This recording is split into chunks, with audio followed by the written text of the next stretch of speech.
Welcome to the lecture on types of data movements and data availability in cyberspace. This lecture is a part of your paper on communication research. In this lecture, you will learn about the nature of data,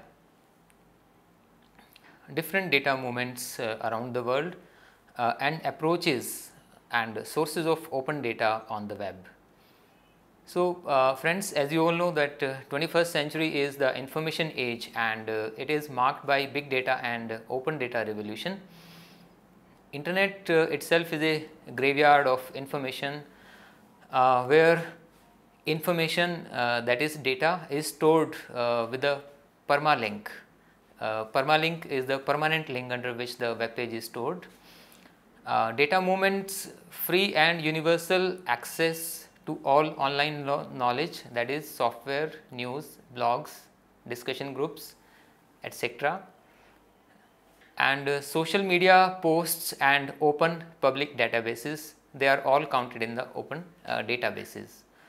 Modern world is the data driven world. It is characterized by the parameters of volume, velocity, format, types and authentication. And as we all know that data is regarded as the most sacrosanct component of any research study. Without it, the study is not possible. And data, whose singular term is datum, is a scientifically recorded factual piece of information which can be appropriated for further analysis. So, this was the basic characteristics of the data. And there are mainly two types of data movements around the world. The first one is called the free data movement, and the second one is open data movement. We will find out what is the difference between the two. So, going by that definition, any software retrieval or analyzing tools, data formats, techniques or commands, freewares, open databases, data format converters, websites, apps, scripts, browser extension, etc. form the ecosystem of the digital media research methods.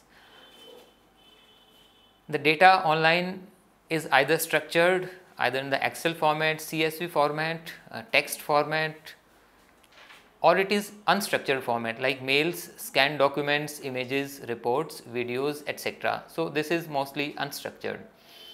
As you can see, data, even if it is structured, we have to customize it as per our own research objectives and the purposes, and there are many online free tools available to convert. So, there are two types of data movements, that is free data and open data. So, let us define. Free data is the free to use, but with a few restrictions like non-commercial use, and we have to use it with attribution. And open data is information that is accessible to everyone, machine readable, it is free, reusable and redistributable according to Tran and Scholters in 2005. There are no restrictions to this data. So, historically the open data concept dates back to the Enlightenment era. However, in the era of enlightenment, a few philosophers criticized the idea of state secrecy, that there should not be any state secret. But in the modern times, open data and online repositories gained popularity after 2009. Open Data Day is also an annual event celebrated these days. Most recently, it was celebrated on March 4th, 2017. Proactive disclosure of information by the governments is the hallmark of open data, that information has to be disclosed by the governments beforehand. It has roots in India's Right to Information Act 2005 and Freedom of Information Act 1966 of USA, and various governments and institutions like World Bank, United Nations, International Monetary Fund, IMF. They have open data sets freely downloadable by the researchers. Let us see some databases, open data movements which are freely downloadable, and I am talking about the Government of India's data which was launched as Digital India Initiative and the data can be filtered as per the requirement, and it is having the ready-made visualization for a few data sets, and user can also recommend a data set and upload, and data can be filtered as per the requirement, and all of the Government of India's data is available on the data.gov.in, and this portal has links to the famous open data websites around the world. And the second is the US government's open data website, that is data.gov. So, it is the initiative of the US government's extensive data on climate, agriculture, consumers, ecosystem, energy, finance, health, local government, manufacturing, maritime, public safety, and science and research. So, these are the freely downloadable data sets, totally customized and delivered to you as per your own requirements. And another is the archives.org. It has structured data set freely downloadable from archives.gov/open/available data sets.html. So, the website has hosts of data sets links for all the US government information, for example, presidential speeches, proposed amendments to the constitution,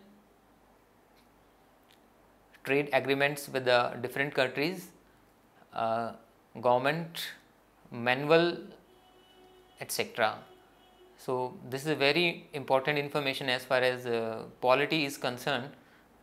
And the next is the data.gov.uk. It belongs to the British government, and the UK government's open data is available on transport, health, crime and justice, education, society, environment, etc. So, this data is also freely available under the open category, and the data is filterable as per the criteria of relevance of search. For example, the data sets which are most frequently downloaded, and the time frame is also there. If you want to search against a respective time frame between the two time periods, it is also available. And one notable thing is that it has the site analytics too for a few data sets. And the next link is for the CIA. As you know that CIA maintains the whole world's directory on its website. So, link is there and you can go to that, and the description is that this is the world's fact book maintained by the Central Intelligence Agency of USA, and it has very detailed information regarding geography, people, transportation, communication, energy, government, territorial disputes, etc. for every country. So, extensive data is available for every country on a single website on CIA. And next is the github.com. The complete link is there, as you can see on the screen, and the website is the biggest source of open data generated by the users and the governments. The data is put on the GitHub in the source code, and everybody can download for the research purpose. So, GitHub is the world's biggest platform for sharing the source code of various open source programs. In addition to the data sets, it is very good site for sharing the softwares and the open source code. The next is data.worldbank.org. The World Bank's open access to development data is most comprehensive for various indicators. As the name says, it's World's Bank, so every country's data is available as per the various indicators. So, this site provides data sets on government's performances, and a miniature data on a particular country's performance on different indicators is also available. So, Whole world's data is also available cumulatively, and individual countries' data is also available in a miniature format. The next is data.oecd.org, that is Organization for Economic Cooperation and Development. So, this is the organization. It is also another user friendly free resource equipped with online statistical analysis functions and visualization. So, it also has got some visualization function in it, and the data can be filtered for various parameters before downloading, like it can be filtered as per the sector, as per the year, as per another few parameters. The next one is the familysearch.org. You will see that the above website is a good repository of the digitally scanned print newspaper enthusiasts, where all the historical newspapers of the world, and they are sorted country wise, and all the historical newspaper of the world are freely available for the research purpose. So, it is a very good website. Another one is the Wikipedia website for the list of online newspapers archives. And as you can see that Wikipedia has got really cool stuff in a few categories. So, it is one of them. So, it has a list of online newspaper archives or newspapers from different countries, and the links are hosted here for the third party websites. So, you can go and visit the individual websites and download the content of your own choice. The next one is news.google.com/newspapers.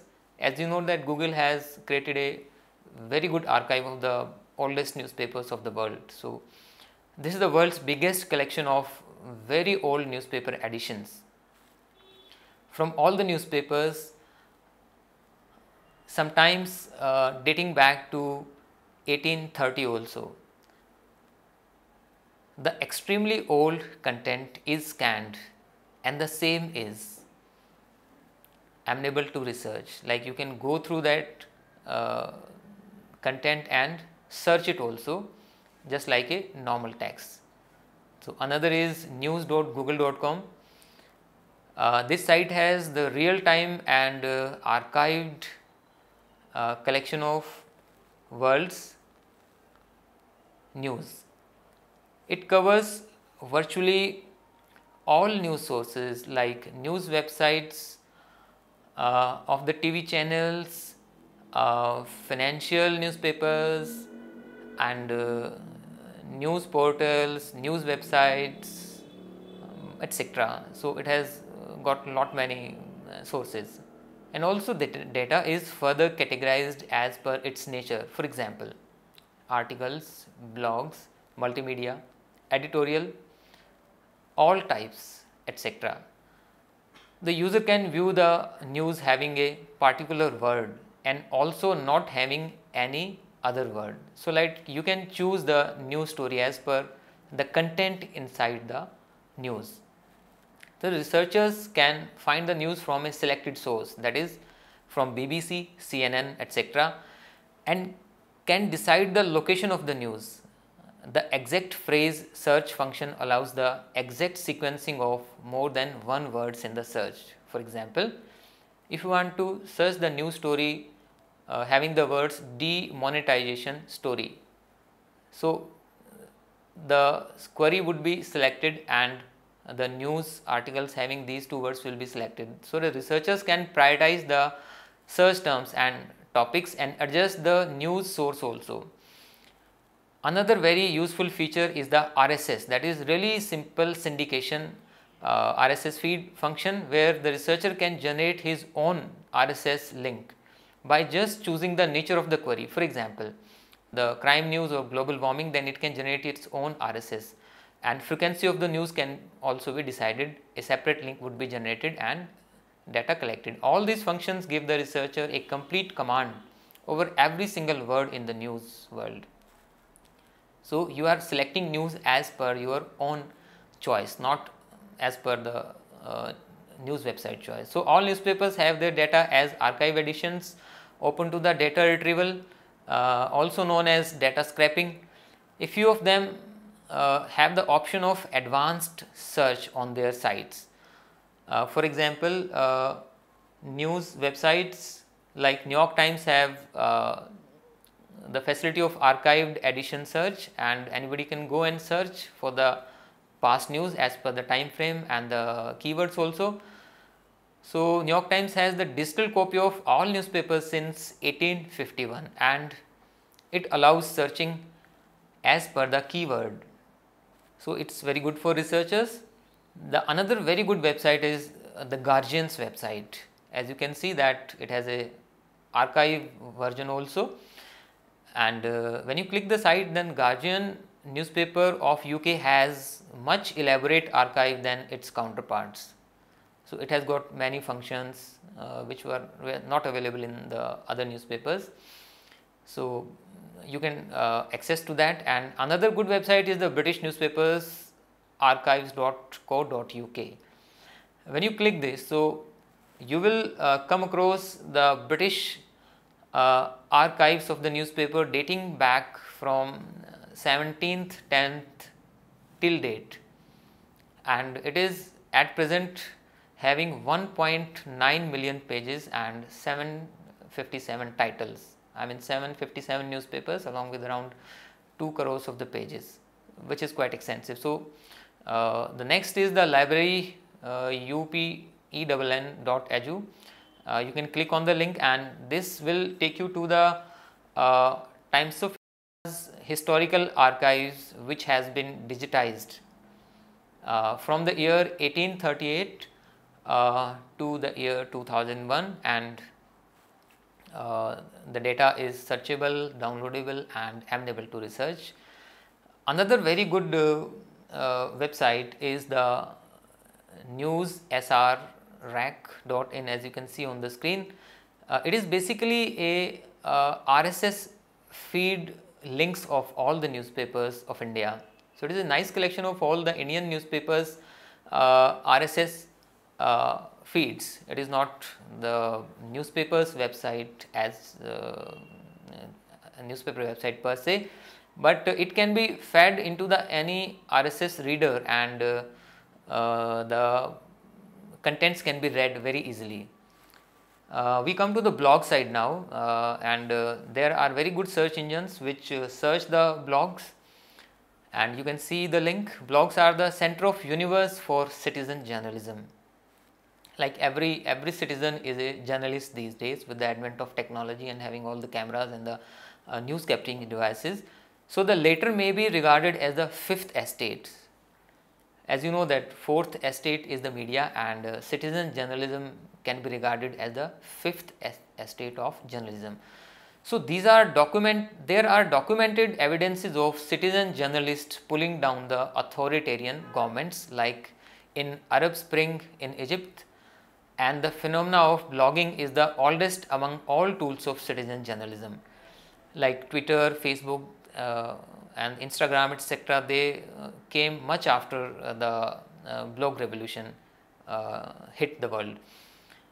The another good website is the search.blogspot.com. It searches only the blogs of the blogger.com, and it is a very good search engine for blogs which are hosted on blogger.com. This is the world's oldest blog hosting platform from Google, and many crowdsourced data is available in this, so it can be searched.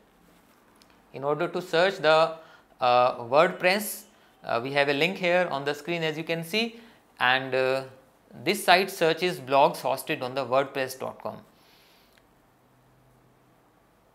The data can be harvested using the Google Power Searching commands and different tools, and it can yield very good results for the researchers. And the next link, as you can see, belongs to the Tumblr. Tumblr is also a very good blogging website and widely used by people around the world and even by researchers and professionals. So, the Tumblr site searches blogs hosted on tumblr.com. as you can see that it is one of the most widely used blog sites around the world. So, we have discussed all the blogging sites which are truly popular around the world, and data on them truly constitutes the interest of the researchers. So, these blog services also provide the APIs, that is application programming interface, in order to give the facility of data harvesting to the researchers. So, API streams you the data, you do not have to pull out the data. Without APIs, retrieving the blog content for the research is a cumbersome task. Without it, it can be done manually, but that is again a very cumbersome task. So, we can apply the APIs in any case, and online apps can read these APIs and harvest the blog data for the researchers as per their objectives, and that data can be used for the research purposes. And we come to the youtube.com.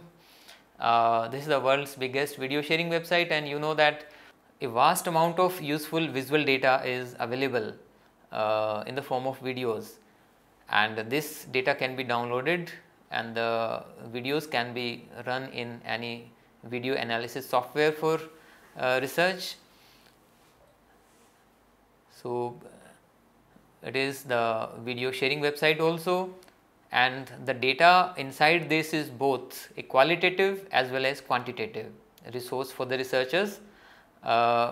Qualitative in the sense that it has a visual data, quantitative in the sense there are different comments on the videos which can be harvested. So, videos can be downloaded freely and analyzed in the software. So, it is presumed that the next generation of learners would be the visual learners predominantly, and it is largely true for the present generation also. Most of them are visual learners, and very few are interested in reading the fine print. So, not only the videos, but the underlying user comments, view count, likes, etc., to serve a very useful purpose for the researchers, and these are all the research variables apart from the normal video content. So, if you see the YouTube through a different angle of filters, then you will find that you can filter the data as per the date, type, duration, view count, rating, licenses, view quality, and most liked videos, etc. So, it has playlist also where multiple videos on a single topic can be watched, so that a whole sequence of thought is maintained properly. So, videos from Vimeo and Facebook also can be downloaded and imported into the video analysis software.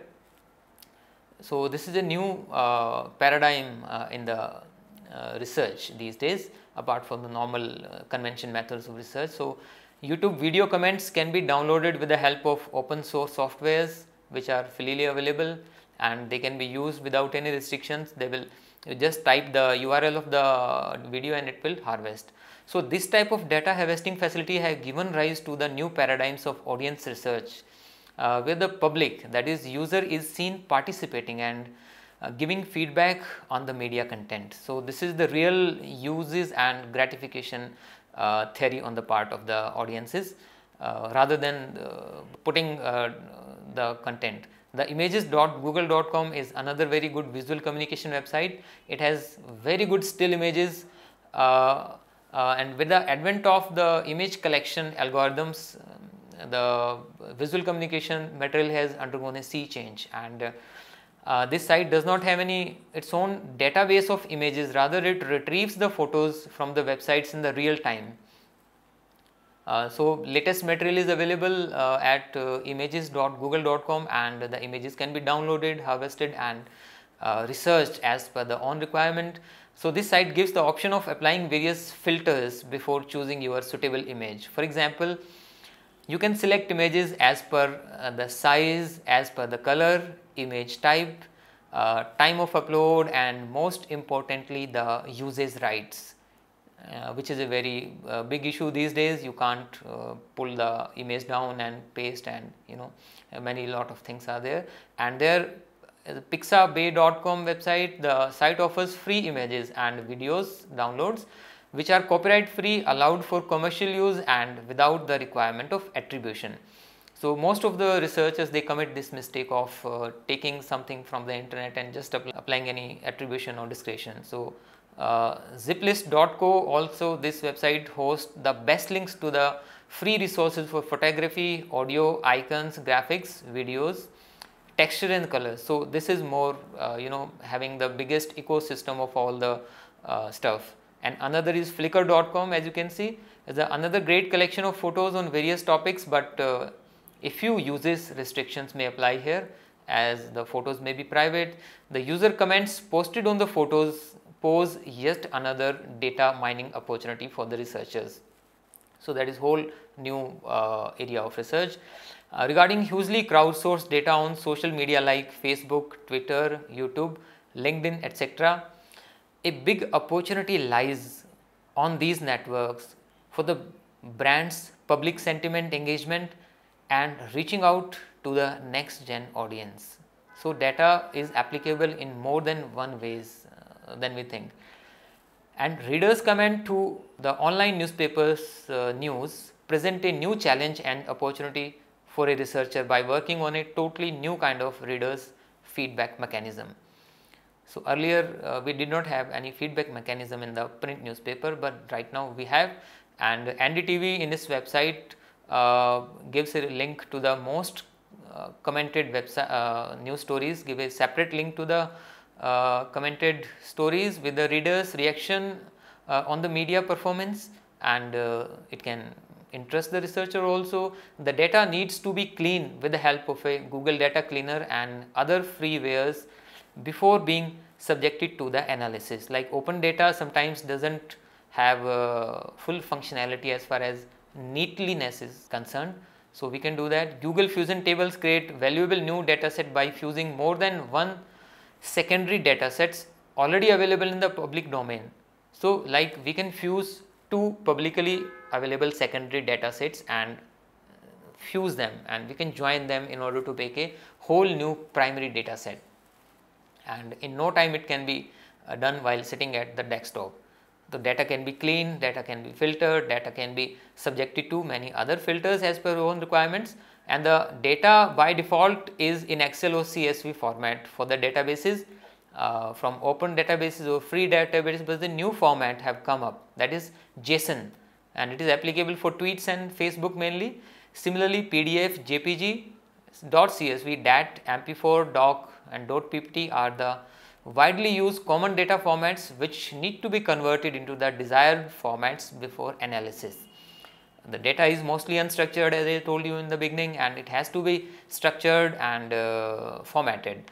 So the open data enhances the government's efficiency, fights government's corruption, improves accountability. This is a Harvard study which I am quoting. It also leads to more transparency, openness and participation from the citizen side. So while not limiting the benefits to the government sector alone, open data is equally beneficial to all sectors across the board, like teaching and research, manufacturing, NGOs, community workers, media, civil society, analytics industry, etc. So every organization is reaping the benefit of this. So in order to conclude finally, let us now have a quick recap what we have learnt in this lecture. And this lecture, as you know, pertain to the open data movements and the formats. We hope that at the end of this lecture you are well acquainted with the importance of open data movements and its locations and its formats. We hope that this lecture has been helpful to address various problems and challenges prevailing among the young researchers about different aspects of the data. For more details, you can read the module on this lecture carefully and attempt the questions in the end, and you can find the solutions. Thank you.